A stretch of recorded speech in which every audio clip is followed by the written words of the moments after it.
Muy bien. Estudiantes, muy buenas tardes. Comenzamos con la clase número 3 de la materia Estructuras de madera y metálicas. Preguntarle si se puede ver la pantalla y si se escucha.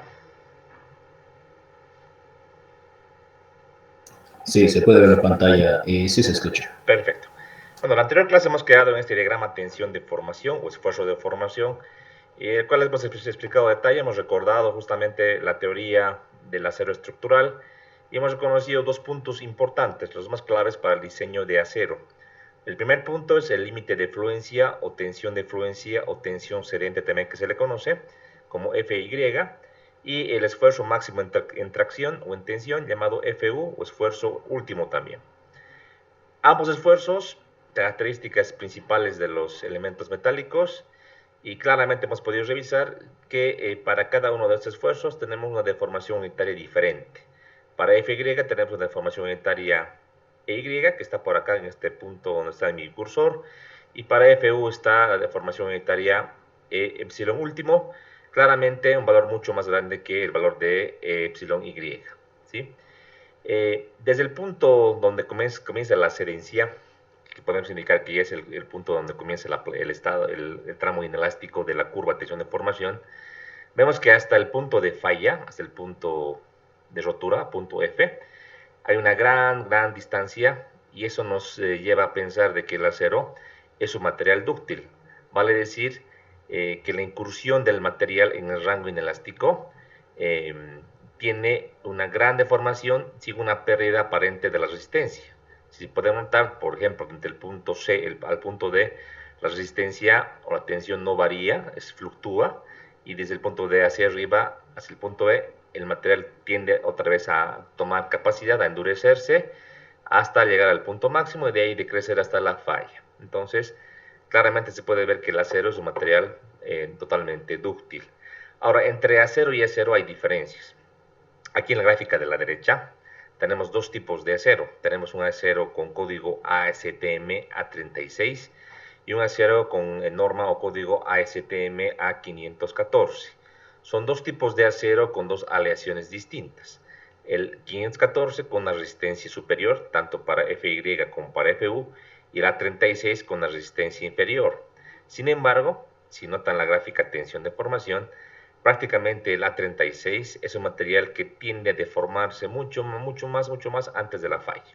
Aquí en esta gráfica la falla está aproximadamente a 0.35 centímetro por centímetro, o sea que realmente la incursión en este rango inelástico conlleva una gran deformación, a diferencia, por ejemplo, de este A514 que lleva máximo hasta la rotura a un 0.20. Son diferencias apreciables y desde un punto de vista estructural es más deseable que un metal, en este caso, tenga mayor ductilidad. O sea que podemos decir que el acero A36 tiene más ductilidad que un A514 y es más deseable para construir perfiles de acero, ¿sí? Acá en esta grafiquita algo interesante para poder explicar. No todas las gráficas de tensión de formación son iguales. O sea, hay aceros en los cuales, por ejemplo, este rango donde se puede verificar claramente FY se puede apreciar. A veces esta parte de la plastificación y el endurecimiento no es tan claro. Y aquí, por ejemplo, en esta gráfica, si se fijan, no se ve muy claro. Entonces, la pregunta viene, ¿y de qué manera podemos encontrar lo que sería FY? Por ejemplo, en esta gráfica del A514. Bueno, la solución o la respuesta es la siguiente. De manera convencional, la comunidad científica y en este caso las normativas toman en cuenta una manera de poder encontrar este valor. Se conoce como el 0.2% de desfase. Entonces, ¿qué es lo que se hace? Del rango elástico se traza una paralela sobre lo que sería el eje de la deformación unitaria, justamente hasta llegar a un punto del 0.2%. O también, si ponemos en valores absolutos, sería 0.202. Llegas a ese punto 0.202 y de ahí traes una paralela al rango elástico, y donde corte la gráfica tensión de formación, ahí ese punto justamente lo vamos a considerar como el esfuerzo de fluencia o límite de fluencia o esfuerzo de cedencia, sinónimos, FY, ¿sí? Eso, por favor, tiene que ser algo que tenemos que hacerlo muy bien y ya casi de memoria.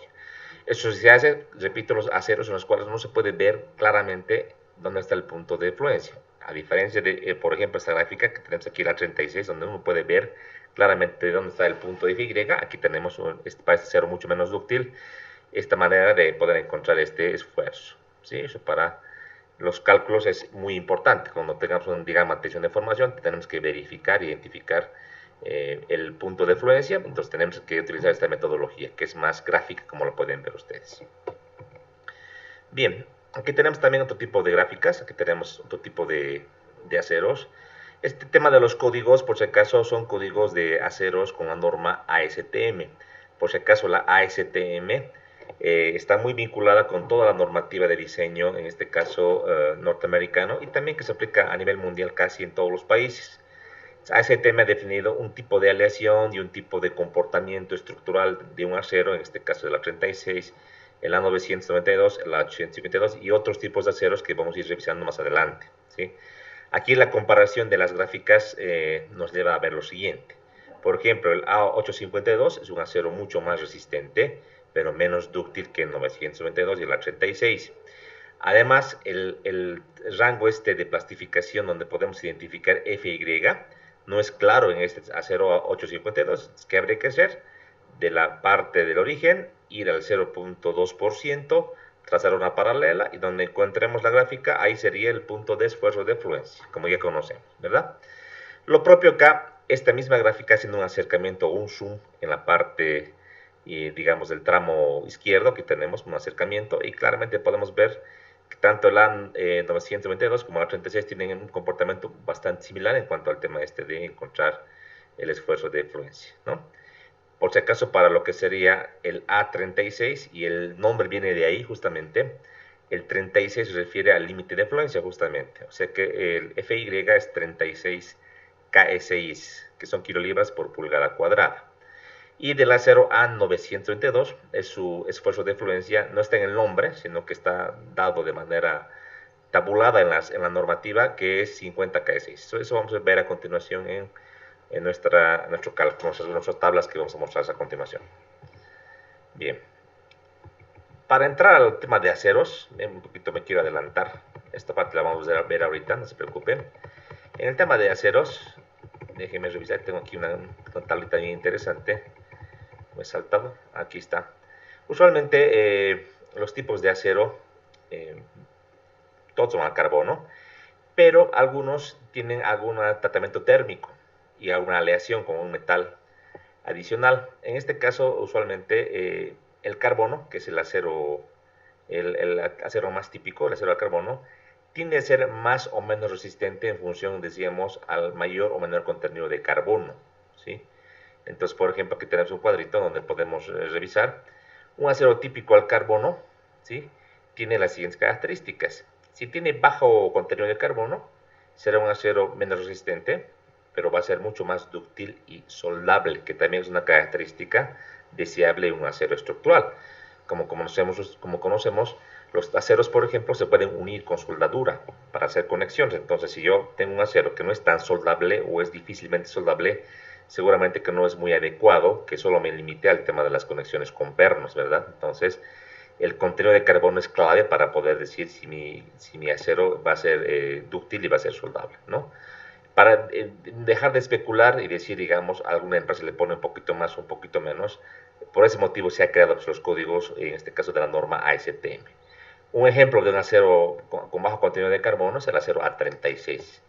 Como veíamos en las gráficas, es un acero que no es tan resistente como otros, pero es bastante dúctil. Luego tenemos aceros con un porcentaje de carbono mayor. Evidentemente, a la inversa, ¿no? Son aceros más resistentes, sin embargo, son menos dúctiles y poco soldables también a su vez, ¿no? Obviamente, también en cuanto a la parte económica, este tipo de acero al carbono es el más económico, el más convencional. Ya aceros con aleación que están aquí a la derecha, por ejemplo, que tienen cromo, manganeso, níquel, vanadio, etcétera, tienden a tener un coste mayor, ¿sí? En cuanto al tema de los aceros con aleación, hablamos, por ejemplo, de aceros que tienen un porcentaje menor al 8% de elementos en aleación. Este tipo de aceros pueden ser aceros con o sin tratamiento térmico. Obviamente, ambos aceros, a diferencia del acero normal al carbono, tienden a tener un costo mucho mayor. Usualmente estos aceros especiales se utilizan para lo que serían ambientes corrosivos o ambientes especiales que requieren un acero diferente y de mejores prestaciones de manera particular que los aceros convencionales, ¿no? Muy bien, ahora vamos a ver a continuación que en las normativas, por ejemplo en la AISC, los aceros están definidos, o los perfiles, perdón, están definidos en función del tipo de acero. En este cuadro pueden revisar, tenemos perfiles, dice acá W, M, S, HP, C, M, C y L, son códigos de perfiles, que eso hoy día vamos a revisar a qué se refiere. Estos perfiles, por ejemplo, que están con color con negrilla, son los aceros preferentes, en este caso el acero preferente de estos MSC, MC y L es el A36. El acero preferente para las tuberías circulares es el acero A500. El acero preferente para las tuberías rectangulares es el acero A500, pero con un grado distinto en cuanto al esfuerzo de fluencia y el esfuerzo último. Y para los tubos simples, un acero diferente llamado A53. Para entender y saber cuáles son los perfiles, para luego volver a la tabla esta y verificar, les voy a mostrar a continuación una clasificación de los perfiles. La clase anterior habíamos dicho lo siguiente. Decíamos que en realidad con el acero podemos formar cualquier tipo de perfil. Si es un laminado en caliente, realmente la forma es indiferente. Uno lo que hace es generar unos planchones de acero, los recalienta y los pasa por unas laminadoras, que son como unos equipos que van a dejar una forma que desee, en este caso, el fabricante. Sin embargo, lo que se estila y lo que las fábricas a nivel mundial han definido es generar perfiles estandarizados que tengan altas prestaciones para diferentes tipos de servicios. En este caso tenemos perfiles laminados en calientes, también llamados en inglés hot rolled shapes, de algunas formas muy particulares que vamos a ir viendo a continuación, ¿sí? Primeramente tenemos los perfiles en forma de I. Y aquí me voy a permitir escribir en la diapositiva. Vamos a revisar. Ustedes van a encontrar este tipo de perfiles en la literatura técnica, como también perfiles se llaman doble T. Así lo voy a colocar. Doble T. También van a encontrar como perfil IR. Sí. Este tipo de perfiles, como se ve en la gráfica, tienen una forma de I. O sea, la sección transversal es una I, como la que estoy ahorita dibujando. Tiene esta forma. Evidentemente, lo que puede variar son los espesores, el alto que tenga el perfil y los demás parámetros geométricos, que vamos a ir viéndolos paso a paso. Los norteamericanos le llaman perfil, perfil en este caso W, perfil M, perfil S y perfil HP. Son los códigos estándares de Estados Unidos, de la norma AISC. Entonces en Estados Unidos tienen estos nombres definidos. Pero todos tienen la forma de I, doble T o IR, como les indico. Usualmente doble T se le llama esto en Europa, también en algunos países de Latinoamérica. Y el IR es un nombre que le dan los mexicanos a ese tipo de perfiles. ¿Por qué es importante colocar las traducciones o definiciones de otros países? Es que los perfiles los importamos del extranjero. Entonces, si vamos a importar, por ejemplo, de lo que sería Perú, de Brasil, de México, entonces tenemos ya la codificación como ellos lo trabajan. ¿Por qué motivo de manera general se llama W, los perfiles en forma de I? Es que en inglés el perfil se conoce como white flange, o también conocido como perfil de ala ancha. Este perfil de ala ancha se refiere a esta parte que está acá, que la estoy remarcando con color rojo. En un perfil en forma de I, esta parte se conoce como ala. Entonces aquí vamos a colocar la definición. Esta es una ala. También se le llama patín en lo que sería México, por ejemplo. En inglés se le llama flange. Entonces es un perfil de ala ancha, white flange. Y ya el nombre se queda como un acrónimo con la letra W, perfil W. Este perfil es un perfil ideal para lo que sería flexión. Si yo tengo una viga, ¿se acuerdan? En la anterior clase habíamos hablado de, un poco recordando lo que sería resistencia de materiales. Este perfil tiene una mejor inercia alrededor de este eje, que es el eje, digamos, lo voy a llamar eje X.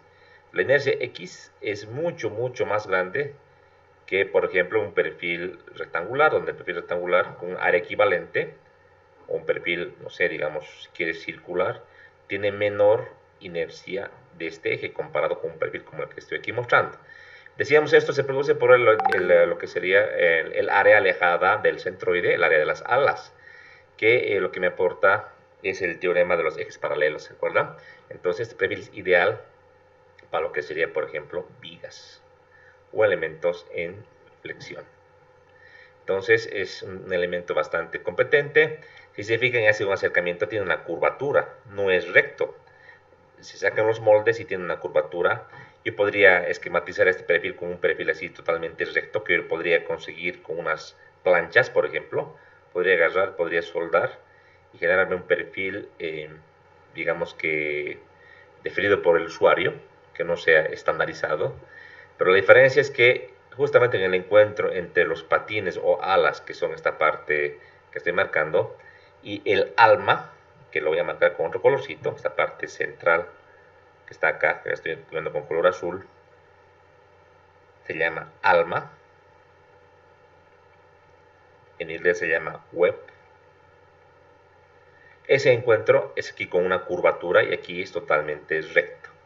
Usualmente cuando hacemos este tipo de trabajos con planchas, usualmente podemos hacer una soldadura, por ejemplo, en este sentido y en este sentido, para tener un perfil armado en forma de I. Entonces, obviamente, así en frío, soldando, no puedo darle curvatura, pero así en caliente, pasando por un molde, le puedo generar esta curvatura. Entonces, aquí tenemos un radio de curvatura que le llama como la letra K. ¿Por qué es bueno dar curvatura? Porque esta transición que hay entre ala y alma, al generarse con una curva, disipa esfuerzos residuales o esfuerzos concentrados que puede generar las cargas cuando se pongan hacia esta viga o un elemento que esté ahí ubicado como una columna u otro usado con este elemento. Entonces, hacer o ejecutar elementos rectos no es tan conveniente como ejecutar elementos con curvatura. Es por eso que los perfiles estandarizados usualmente tienen esta curvatura, ¿sí? Los perfiles en forma de I. ¿Qué diferencia habría con los perfiles M? Que son perfiles iguales que los W, solamente que son perfiles especiales, o sea que no son muy comunes. En los catálogos norteamericanos son perfiles un poquito más altos, un poquito más anchos, que no son tan comunes, pero que se los pueden encontrar. Perfiles S son los perfiles antiguos, son los perfiles iniciales con los cuales nació la norma, se llaman American Standard, son muy antiguos, y a diferencia del W, está acá, es el perfil S, este de acá es el W. ¿Cuál es la diferencia? Es que el ala no es tan ancha, si se dan cuenta, es un ala un poquito menos ancha, o sea, este valor de ancho del ala, que se llama así, BF, es menor que este ancho del ala, aunque en la escala no parezca, es menor. Y además tiene una característica de que el ala, si se fijan, es un ala de sección, parece variable, fíjense, es un poquito más ancho en el alma y va decreciendo, o sea, con una pendiente hacia lo que sería el borde. Aquí hay una pendiente que está en un porcentaje. Usualmente estas vigas o estos elementos S se sirven o servían antes para vigas, por ejemplo, de puente, ya que esta viga al estar a la intemperie tiene que soportar, por ejemplo, heladas, lluvias, y si fuese recto como acá en el W, aquí se podría acumular, ¿no? Lo que sería humedad, y con el tiempo pasar a corroer el perfil, mientras que acá con una pendiente tiende a hacer deslizar ese material, ese hielo, esa nieve o esa agua, y es un perfil mucho más adecuado para lo que sería ambientes externos, ¿sí? Eso es. Igualmente, al igual que el W, para elemento viga, usualmente. Y por último, el HP, que es un perfil especial, muy parecido al W. La única diferencia es que el HP tiene un ancho del alma mucho más grande. ¿Por qué más grande? Porque estos perfiles sirven para hacer pilotes hincados, ¿sí? Eso van a revisar en la literatura, vamos a ir viendo que su uso fundamental es para pilotes. Obviamente uno también lo puede utilizar para viga, pero no es tan conveniente porque si se dan cuenta, al poner una alma más ancha, perdemos área de acero muy cerca del eje neutro y por tanto no es tan deseable, ¿no? Es más para pilotes hincados que se hincan con un equipo que se llama martillo, ¿sí? Con los perfiles de forma de I. Luego tenemos los perfiles de forma de C. Esta C, como aquí pueden ver ustedes, es como agarrar y cortar el perfil S a la mitad. Y nos queda un perfil C o canal. Este perfil también es muy antiguo, como el perfil en forma S. Y este perfil es ideal para, por ejemplo, ser el elemento que forma parte de una armadura o una cercha, porque la forma le permite fácilmente hacer una conexión. O sea, por ejemplo, si es una cuerda inferior de una cercha, aquí podríamos ir uniendo, ir conectando los demás elementos de la cercha. Aquí podría tener una diagonal, ir conectándolo con otro elemento y así sucesivamente hacia adelante. Este espacio nos sirve para hacer soldaduras y para conectar, por ejemplo, otros elementos. Para viga no es tan bueno.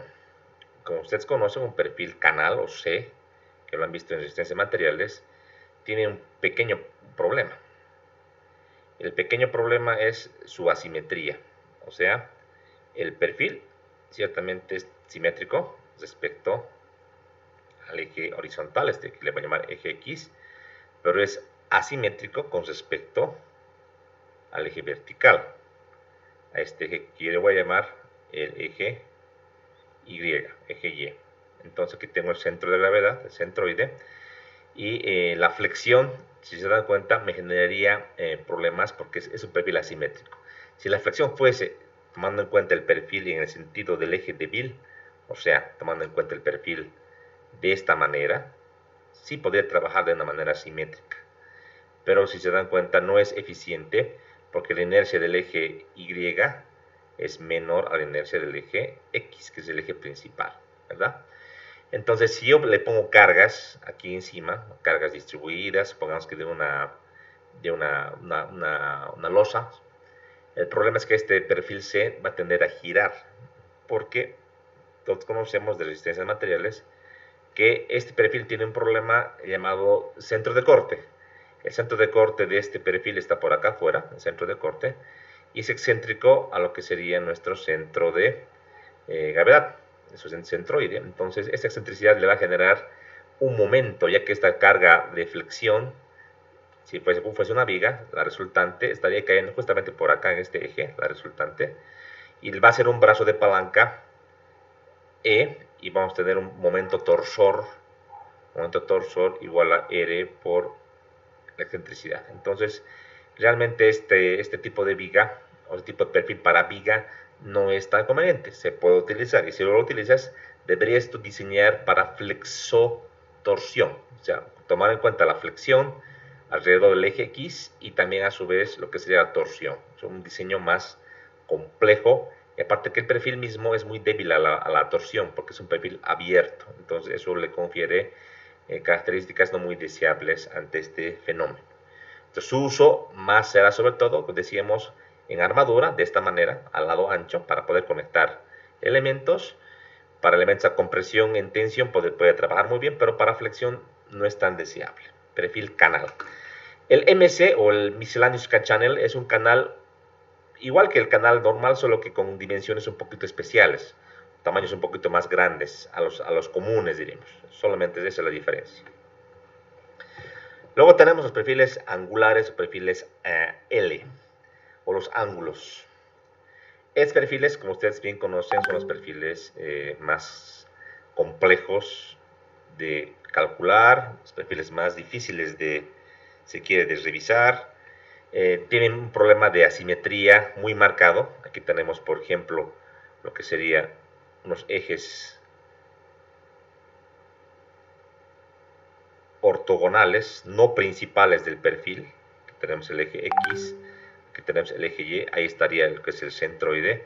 Y como todos conocen, en función de las dimensiones del ángulo, tenemos que los ejes principales son ejes inclinados, perdón, que pasan justo por el centroide. Déjenme esto arreglar.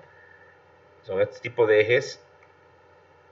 Aquí tengo el eje que lo voy a llamar eje W y aquí el eje Z. Entonces, estos ejes son los ejes principales, tanto W como Z. Entonces, hacen que tanto el análisis y el diseño sea muy complejo. En realidad, este tipo de perfiles angulares no son tan deseables para elementos a flexión. Pueden trabajar muy bien en tensión o en tracción simple. En tracción simple trabajan perfectamente bien. Son excelentes perfiles para ayuntamientos, por ejemplo, de cubiertas, trabajan muy bien. En compresión no son muy buenos, tienen capacidad, efectivamente, pero no son tan buenos. y en flexión mucho peor debido a su baja capacidad, debido a la misma asimetría del perfil. Entonces tampoco son tan buenos. Se puede calcular su resistencia, pero tampoco son tan buenos. Entonces ese es el porqué de los angulares, sobre todo para elementos en tensión, para tensores. La ventaja de los angulares es que al tener elementos abiertos, y por si acaso en los angulares no tenemos alas, aquí tenemos lado. Es el lado menor, le puedo decir, y acá sería el lado mayor, eso porque en la gráfica así me lo muestra. También hay angulares, por si acaso, de alas iguales, o sea que tengan la misma dimensión. Usualmente estos angulares son de alas desiguales, pero su gran ventaja al no tener acá ningún tipo de acero, tanto en el extremo del lado menor o del lado mayor, es que me ayuda a la conexión. Yo puedo armar como un rasti, puedo armar celosías, puedo armar, por ejemplo, torres, fácilmente al conectar, por ejemplo, con pernos o con soldaduras, usualmente con pernos en este tipo de perfiles, y puedo armar torres, por ejemplo. Una gran ventaja en comparación con otro tipo de perfiles. Entonces, los perfiles angulares son muy bien difundidos, pero sobre todo para que trabajen a tensión o en compresión, y ojalá que no a flexión. Pero lo que pasa es que a veces, debido a la transmisión de las cargas, también se genera una flexión que tiene que ser verificada en estos perfiles, ¿no? Los perfiles más complejos hemos de ir viendo la norma y a la hora que hagamos diseños, tanto en tensión, compresión o flexión, que el análisis y el diseño es bien complejo. Se puede hacer, es bien complejo y hay que tomar muchos recaudos para poder tener una buena estructura.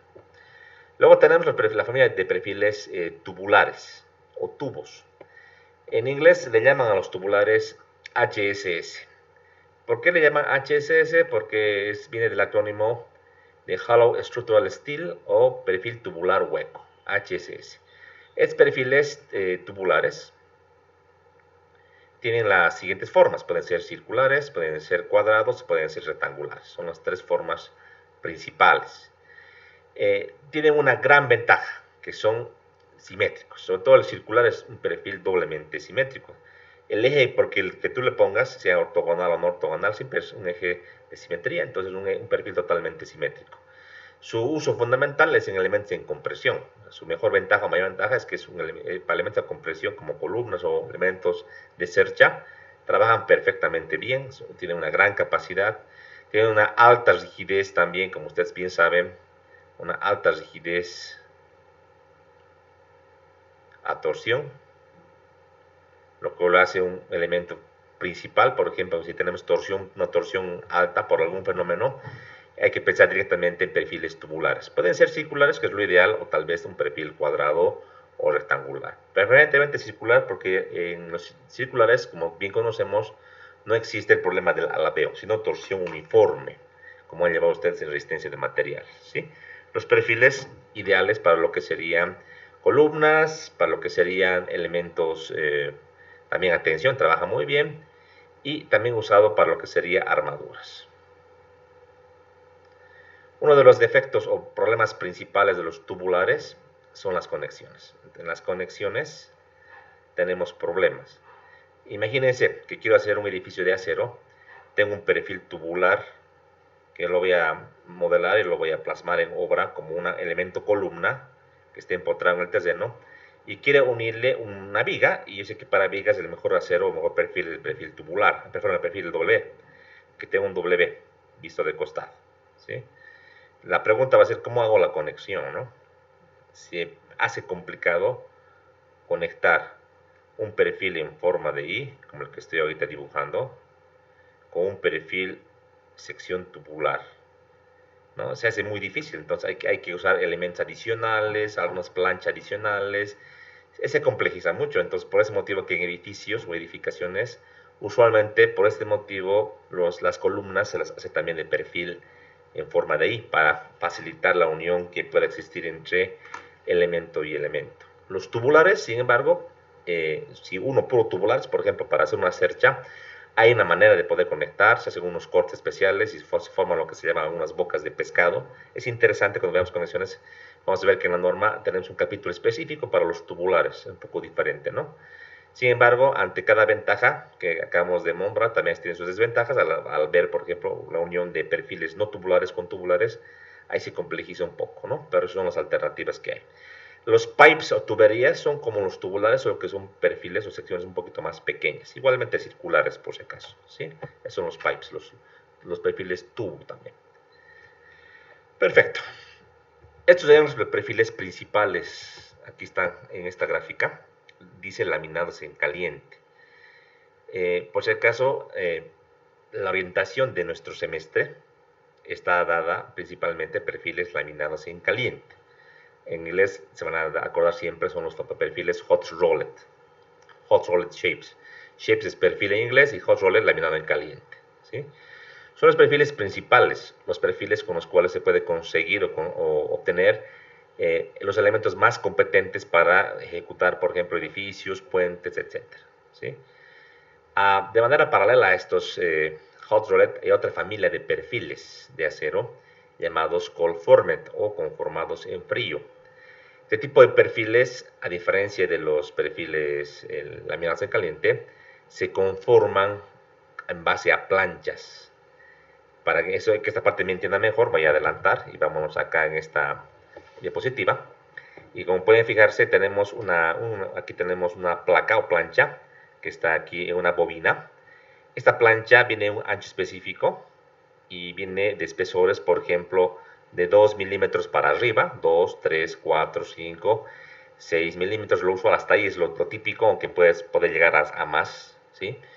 Y lo que pasa es que se desenrolla esto y pasa por unas máquinas plegadoras o conformadoras que van a generar algunas formas especiales. Aquí, por ejemplo, esta forma que pueden ver en esta imagen es la forma conocida como forma sigma, ¿sí? También se puede conformar, como está aquí en esta imagen, un perfil parecido al canal. ¿Se fijan? Es muy parecido al canal, que se llama perfil U, a diferencia de acá del canal. Un perfil U con unos dientecitos, que se llama perfil C a este, o costanera. Un perfil Z, un Z con unos dientecitos.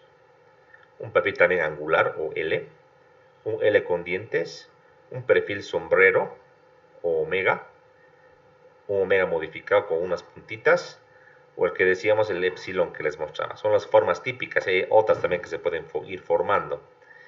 La diferencia fundamental con los hot rolled es que los espesores de estos perfiles son bien pequeños. Claro, hablamos de acero estructural, no hablamos de papel, entonces querer conformar una forma como esta, por ejemplo, o un L cualquiera, requiere de un trabajo muy fuerte del equipo, un trabajo de conformado muy fuerte, entonces limita a que los espesores de las planchas de acero, de la bobina de acero, sea máximo, hasta lo que sería unos 20 milímetros. Usualmente en Bolivia lo típico, lo usual es 2, 3, 4 milímetros, inclusive hasta 6 milímetros, ¿no? Más de eso no es típico, pero en otros países puede llegar incluso casi hasta los 20 milímetros o un poquito más, ¿no? Ahora, si se dan cuenta, la forma se le da en frío, o sea, pasa por la maquinaria y en frío se va conformando con unos rodillos especiales o con unas plegadoras especiales. A diferencia de los laminados en caliente, decíamos que el proceso es el que les mostraba en la anterior clase, que pasan a través, en caliente, a través de las laminadoras para formar los perfiles, ya sean en forma de I, ya sean los tubulares u otros. Entonces, la diferencia en la fabricación igual le confiere propiedades específicas en cuanto a su comportamiento estructural. Podemos decir lo siguiente, de manera general, los perfiles cold formed son perfiles que por el trabajo de conformado en frío hacen que las propiedades mecánicas del acero, si era por ejemplo un A36, varíen. O sea, dentro de la misma sección, en diferentes partes, sobre todo en cercanías de donde se ha doblado, el esfuerzo de fluencia y el esfuerzo último sube o se incrementa. Pero no en toda la sección, es variable eso, por si acaso. O sea, decimos que el esfuerzo resistente se incrementa. Sin embargo, la ductilidad se reduce. O sea, eso es algo que no es deseable, ¿verdad? Es que en los perfiles laminados en caliente es algo más constante, no es como está acá, ¿sí? Otra diferencia, los espesores son pequeños en cuanto a los cold formed. Los espesores aquí pueden ser cualquiera, pues son grandes. Y la diferencia fundamental es que ante espesores grandes, las cargas y las luces que puede cubrir las estructuras de aceros laminados en caliente son mayores. O sea, aquí no hay limitante en cuanto al tipo de estructura. Aquí hay limitante porque puedes construir edificaciones medianas a pequeñas, lo que también llama la literatura estructuras ligeras. Algunas cubiertas, algunos entrepisos, aunque actualmente la tecnología de los conformados en frío se está, diremos, actualizando cada vez más, y en Estados Unidos, por ejemplo, y en Europa ya se construyen edificios íntegros de acero conformado en frío, pero bajo ciertas condiciones de redundancia, o sea que varios elementos que son muy cercanos entre sí, y se puede llegar a edificios de 4, 6 niveles, 7 niveles, un poquito más, mientras que en los hot rolled no hay ninguna limitante, ¿no? Entonces ahí está la diferencia. Usualmente en Bolivia, en nuestro país, utilizamos perfiles cold formed.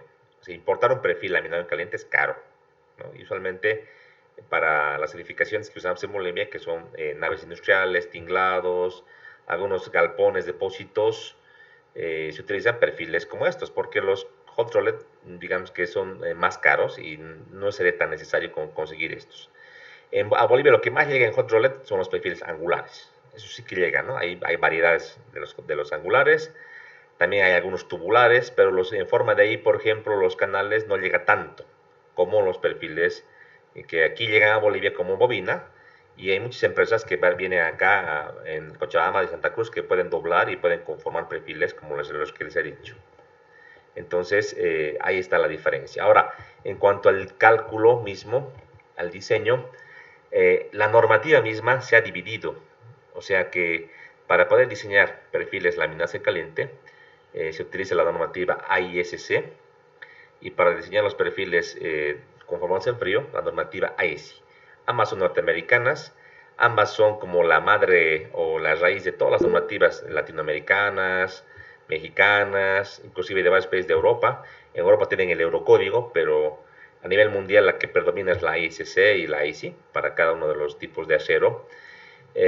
Y podemos decir lo siguiente, realmente en cuanto a la concepción misma, la diferencia del espesor de los perfiles hace que los perfiles IC, además de comportarse y seguir digamos, un criterio de diseño similar en cuanto a los stats límites que tienen los perfiles AICC, a su vez tienen que tener varias verificaciones adicionales, porque el pequeño espesor le confiere un fenómeno denominado pandeo local y pandeo distorsional en algunos perfiles, cosa de que en los perfiles laminación caliente no es tan así. Entonces realmente es mucho más complejo y de mucho más cuidado el diseño de los perfiles conformados en frío, que se lo puede hacer sí, que la norma se ha compatibilizado con la ICC en varias partes, sí, pero es un poquito más complejo. Entonces, en términos generales, usualmente a nivel mundial en las universidades se lleva una primera parte, que sería el diseño de los perfiles laminados en caliente, y como una segunda parte, los perfiles conformados en frío, ¿sí? Eso podríamos verlo si tuviésemos la materia completa como diseño de acero, ¿no?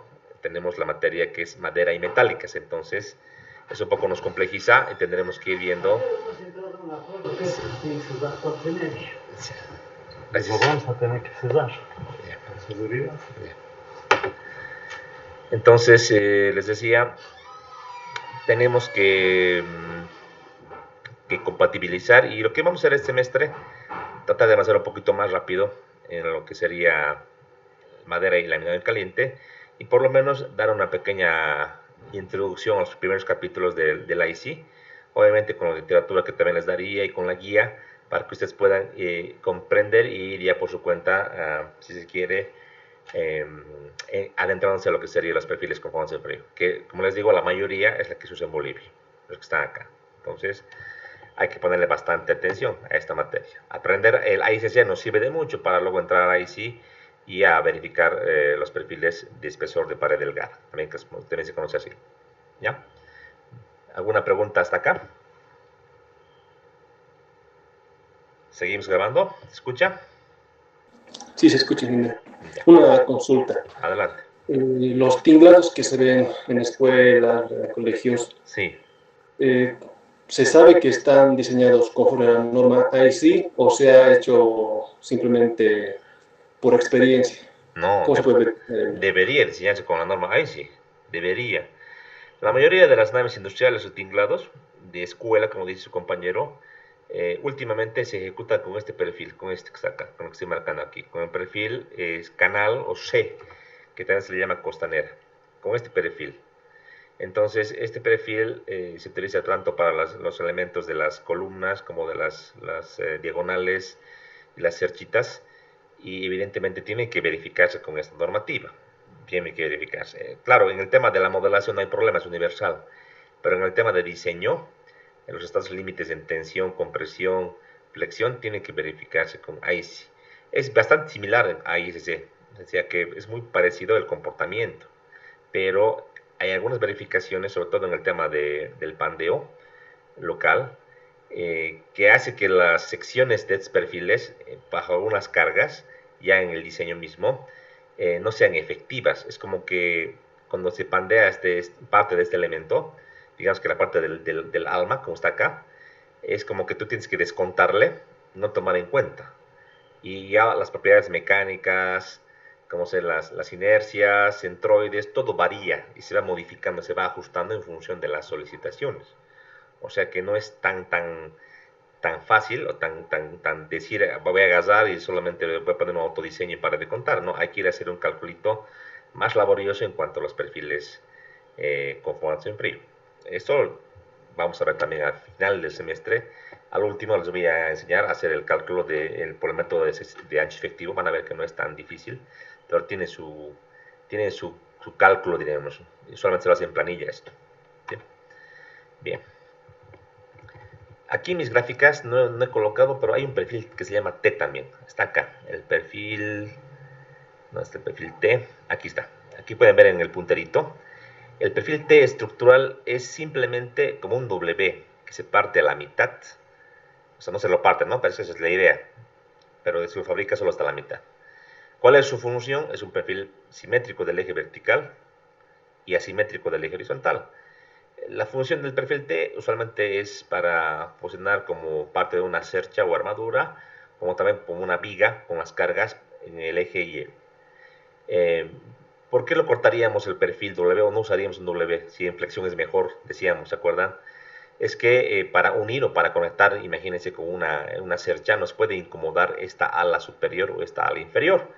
Si tenemos aquí, por ejemplo, esta parte del alma libre, ahí podríamos conectar unas diagonales y tener algo más fácil la conexión. O sea que en el tema de diseño no hay que pensar solamente en el perfil, también en cómo conectar. O sea que se centra la idea de que cuando veamos uniones o conexiones, a veces la selección del perfil para un miembro no la hace el tema de las cargas, sino la hace el tema de la conexión. Así nomás es. Ahora, algunos perfiles, o si quieren, elementos básicos, planchas, placas, varillas, también existen y también se les puede utilizar de manera igual que los perfiles que le hemos mencionado. Por otra parte, también es usual usar algunas combinaciones.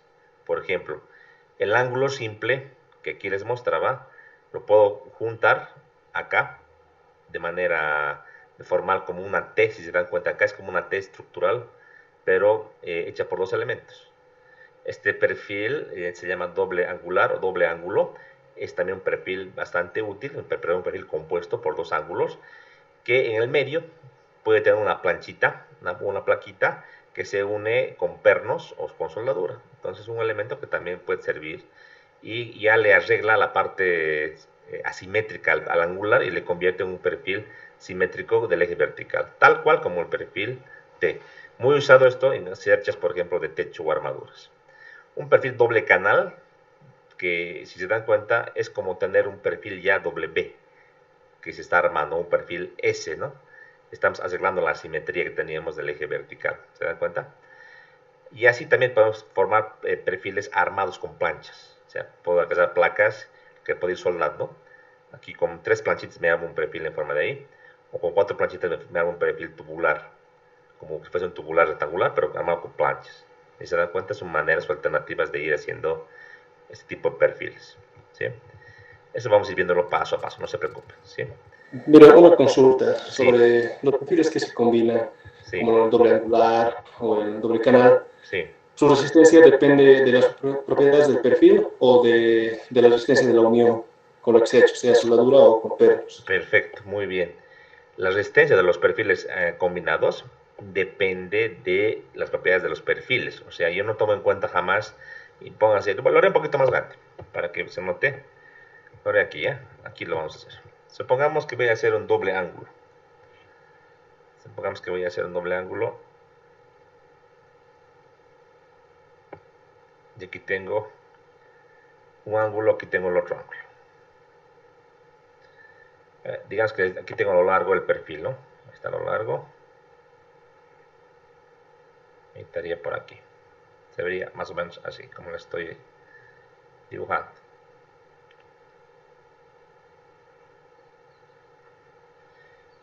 Yo lo que, para poder unir los perfiles, yo puedo utilizar soldadura o pernos. Supongamos que aquí voy a colocar una plancha en el medio. Una planchita. Que va a estar por acá, rellenando esta unión. Y aquí voy a colocar unos conectores. Pueden ser unos pernos, ¿no? Unos pernitos. O unas soldaduras, no importa. La separación entre pernos se calcula en función a ciertas características, como también hay recomendaciones que nos da la norma para calcular la separación entre perno y perno, tanto en sentido longitudinal como también el tipo de perno, ¿ya? Pero para el cálculo de las propiedades mecánicas del angular, yo no me voy a fijar ni en la plancha del medio ni en los pernos, solo me voy a fijar en las secciones principales. O sea, que la pregunta de su compañero, para calcular las inercias, las áreas, todo lo que es la conexión, vale decir placas, pernos, no se toma en cuenta. Solo tomo en cuenta para la sección los dos ángulos. O sea que para yo calcular, por ejemplo, una inercia,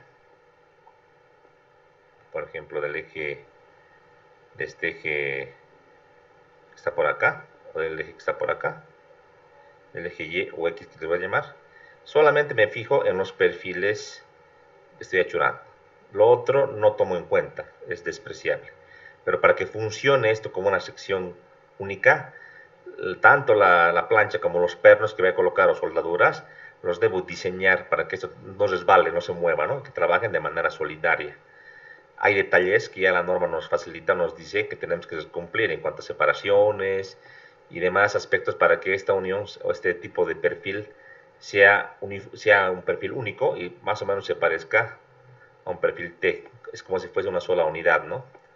Entonces, eso vamos a ver también en el capítulo de lo que serían correcciones. Vamos a ver cómo se hace esto y todas las recomendaciones constructivas, ¿no? Vamos a ir viendo. Aquí en esta imagen voy a aprovechar para mostrar, ¿no?, una diferencia. Aquí tengo dos canales, el canal del IC, que sería Cold Format, y un canal Hot Rolled. ¿Cuál es la diferencia fundamental? Una, el espesor es constante en los conformados, en los Cold Format. Claro, era una sola planchita que le hemos ido doblando, ¿no?, con una máquina. El laminado en caliente es espesección variable, fíjate. El ala tiene un ancho variable y el alma tiene un ancho diferente al del ala. O sea que es una sección distinta, ¿no? Los espesores son mucho más grandes en el hot roulette que en el cold format. Entonces hay diferencia. O sea, tú, de lógica nomás, pon una carga importante, una carga pesada, aquí pongámosle, y la misma carga en este perfil, probablemente, si trabaja como viga, este elemento va a trabajar como viga, va a deformarse de esta manera y lo podemos calcular como hacíamos en la mecánica estructural básica. Pero seguramente que este perfil, si le pongo una carga pesada puntual, esta pared es tan delgadita que va a empezar a torcerse de esta manera, ¿no? Y esto es lo que se llama el pandeo local. Pandeo local. Y esto entra en el cálculo. Entra en el cálculo. Y básicamente, como les decía anteriormente, es como que si se pandea localmente o llega a un punto donde ya falla esto, podemos descontar esta parte, quitarle de la sección y sigue trabajando con la sección y la carga. Es como tener el perfil ya modificado, un perfil así. Imagínense, un perfil así. Donde aquí tengamos un vacío. Es como un hueco. Entonces yo lo que tengo que hacer es, ante un nivel de carga como el que estoy ahora mostrándoles, es encontrar las propiedades mecánicas de un perfil con hueco. obviamente lo que sería las inercias, lo que sería, por ejemplo, los módulos resistentes elásticos, todo va a cambiar, se va a modificar. Cuando es así, así simétrico, el centroide no cambia, pero cuando está de manera asimétrica, va a cambiar. O sea, depende mucho del tipo de esfuerzo. Aquí como esa es una viga, sí va a tener que cambiar. El eje tendrá que bajar o subir, el eje neutro. Porque el diagrama de esfuerzos que producen el pandeo también es variable, ¿no? Es de esta manera, ¿no? Es un diagrama como este. Es variable, entonces realmente es interesante. Cuando veamos esta parte van a ver que es muy bonito el tema del cálculo de las secciones efectivas, a diferencia de lo que usualmente se ha visto en las materias de resistencia de materiales. Aquí hay que hacer un trabajito adicional por el tema del paneo local. ¿Ya? Pero eso vamos a ir viéndolo después. Ahora nos quedaremos con los perfiles laminados en caliente. ¿Ya? ¿Qué es entonces ISC? ISC simplemente es una entidad norteamericana que se dedica al estudio de los perfiles, en este caso de acero estructural. Este Instituto Americano de la Construcción de Acero está con sede en Chicago. Se ha fundado en el año 1921 y desde aquel entonces ha ido generando lo que serían manuales y especificaciones para el diseño de estructuras metálicas. Se ha creado para uniformizar criterios. Y no solamente es válida en Estados Unidos, a nivel mundial se ha difundido. Todos los países de Latinoamérica prácticamente sus códigos están basados en la ICC, es como una copia fiel del original, ya sea Chile, ya sea México inclusive, Perú. En Bolivia estamos también con un trabajo así, en Bolivia el IPNORCA y a través de Cadeco Cruz están haciendo una normativa de acero que prácticamente es la copia de la ICC versión 2010, o sea, es prácticamente una traducción o algunos cuantos ajustes, ¿no? ¿Cuál es la ventaja de seguir esa normativa? Es que se va actualizando cada 4 o 5 años, se va modificando y se basa en estudios, investigaciones, tesis y experimentación que tienen en este caso los integrantes de la ICC, que son un montón de ingenieros a nivel mundial que se reúnen, hacen congresos y van perfeccionando lo que sería esta norma. O sea que a nivel mundial, los que más conocen, los que más saben acerca de acero estructural son justamente los del ICC, son las referencias, ¿no? En Europa, en Alemania también hay pues normativa, también es muy buena, pero a diferencia de ICC es que es mucho más difundido y es mucho más práctico para el diseñador. Ustedes que van a trabajar en el área estructural, como recomendación, ¿no? De manera general, en Bolivia estamos adoptando todo lo norteamericano, ya sea la ACI para el hormigón, la ICC para el acero, y así en todas las áreas. En la madera hay un problema que les voy a explicar, que no podemos adaptarnos a la norma norteamericana todavía, pero de manera general usamos lo norteamericano. Eh, lo europeo es también bueno, es una norma muy buena en cuanto al diseño de hormigón y demás. El problema fundamental es que no es tan práctico para hacer diseños. Vale decir que los norteamericanos, aparte de tener mucha más investigación, si se quiere, orientan a las normas a hacerlas más prácticas para un uso más fácil del calculista y del diseñador. Es que las europeas tienden a complejizar un poquito más, o al tender a ser un poco más científicas, complejizan un poco más el diseño y el cálculo. Entonces, como recomendación, yo les solo sugiero que se enmarquen en este enfoque norteamericano, que es el mismo que van a ver obviamente en hormigón y obviamente a nivel nacional se trabaja ya bajo estos parámetros, ¿no? No hay algo diferente, ¿sí? Actualmente tenemos la norma o el reglamento o la especificación, mejor dicho, ISC 360. La 360 es la referida a diseño de edificaciones o edificios de acero. Es válida para tinglados, edificaciones y otros, ¿no? Este código 360 muta o varía para casos especiales. Por ejemplo, hay un código distinto que es para conexiones o conexiones precalificadas. Hay otro que es para puentes y así. Lo que vamos a ver este semestre es la base, es el 360, que sería la especificación de diseño de acero para edificaciones, ¿sí?